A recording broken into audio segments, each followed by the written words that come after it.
Seria o capítulo 14 de Romanos uma justificativa para doutrinas individuais? Lutero defendeu sua interpretação da Bíblia como justificativa para suas ações.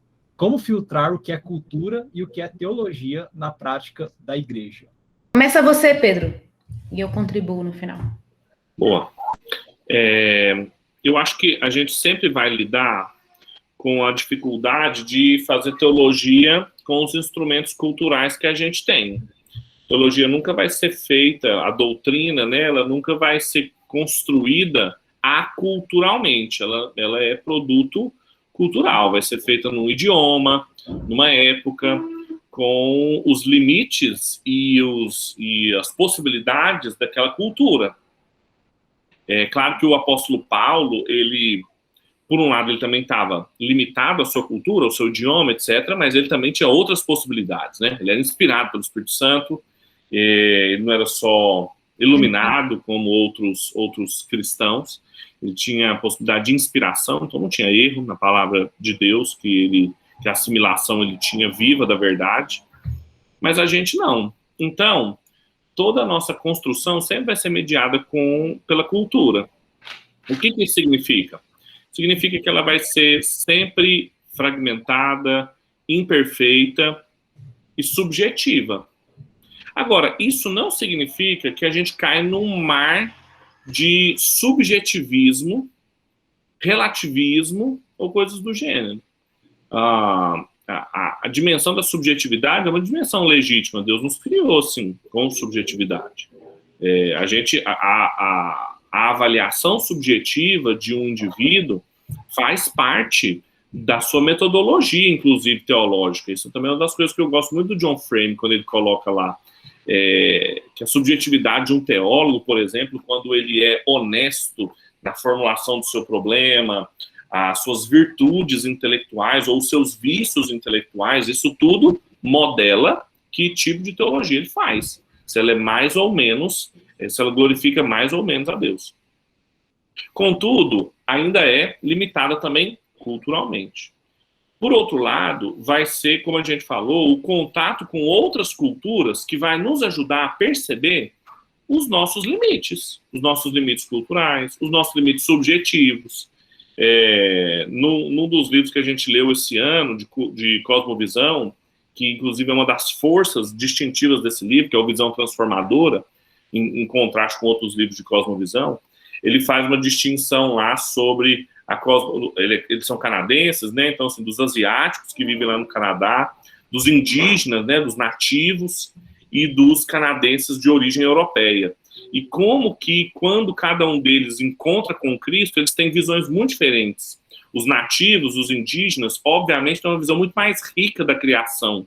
Claro, porque são muito mais ligados à natureza, à terra, e vão ter, claro, uma visão muito mais viva e rica da natureza.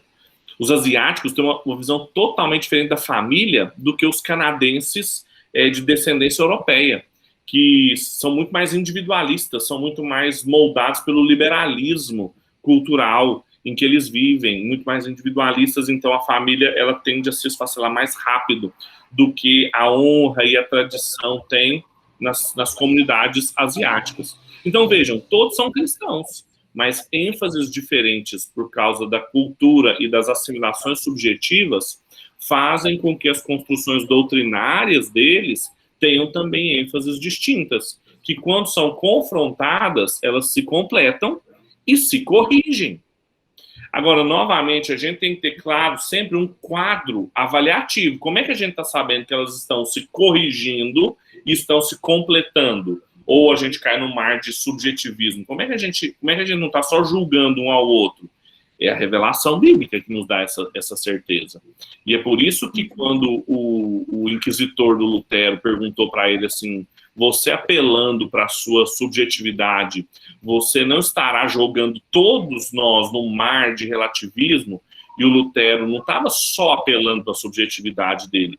O exame livre da escritura não era qualquer exame, era examinar a palavra de Deus e deixá-la com seus próprios critérios e com a tradição e com a comunidade junto, deixar com que ela funcionasse como crivo para avaliar aquela subjetividade, aquela cultura, aquela comunidade, aquela tradição, e assim por diante. Aí a gente não está no escuro mais, a gente não está só nos comparando, a gente tem um crivo que é luz, que lança luz, para não saber se é só, eu não como legumes porque eu não quero, ou eu acho que não tem problema, eu entendo que Deus não liga para isso. Não, qual é o critério?